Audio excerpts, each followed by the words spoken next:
Hello, bachcho. Let's read the question.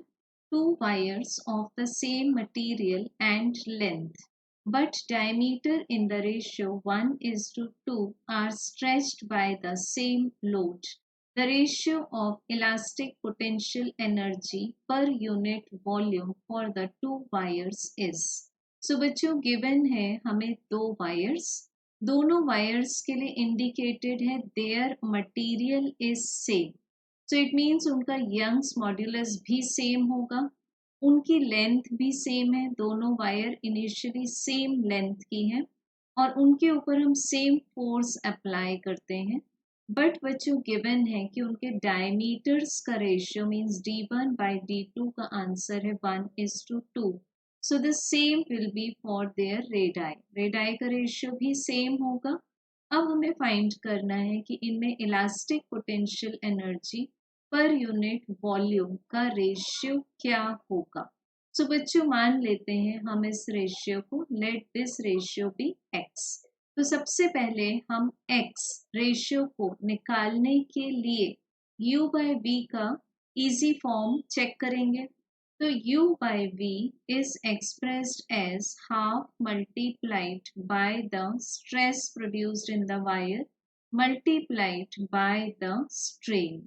अब यहाँ से अगर हम स्ट्रेन को रिमूव कर देते हैं by the expression y equals to means Young's modulus होता है स्ट्रेस डिवाइडेड बाय स्ट्रेन, तो हमें स्ट्रेन का आंसर मिल जाएगा स्ट्रेस डिवाइडेड बाय y। तो elastic potential energy per unit volume will be half multiplied by stress का square divided by y। अब बच्चों हमें क्वेश्चन में इनिशियली ही बताया हुआ है कि यंग्स मॉड्यूलस सेम है और हाफ तो कांस्टेंट है। इट मीन्स जो रिक्वायर्ड क्वांटिटी है that will be directly proportional to stress square. अब स्ट्रेस मीन्स क्या होता है, फोर्स अपॉन एरिया, फोर्स भी सेम है। It means u/v is inversely proportional. हम यहाँ पर क्या लिख सकते, एरिया स्क्वायर, क्योंकि स्ट्रेस स्क्वायर से डायरेक्ट है तो एरिया स्क्वायर से इनवर्स होगा। अब एरिया मीन्स क्या होता है, एक वायर के लिए cross section pi r square where r is the radius.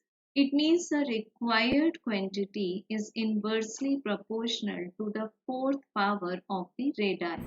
So it means x ratio मिलेगा हमें इनवर्स रेशियो के फोर्थ पावर के फॉर्म में r2 divided by r1 whole to the power 4।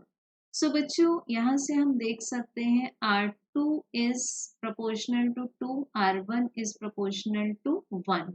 So this is 4:1, 2:1 का क्या हो जाएगा, power 4 हो जाएगा, ठीक, क्योंकि ये रेशियो तो 1:2 था बट इनवर्स लेने पर 2:1 आ जाएगा।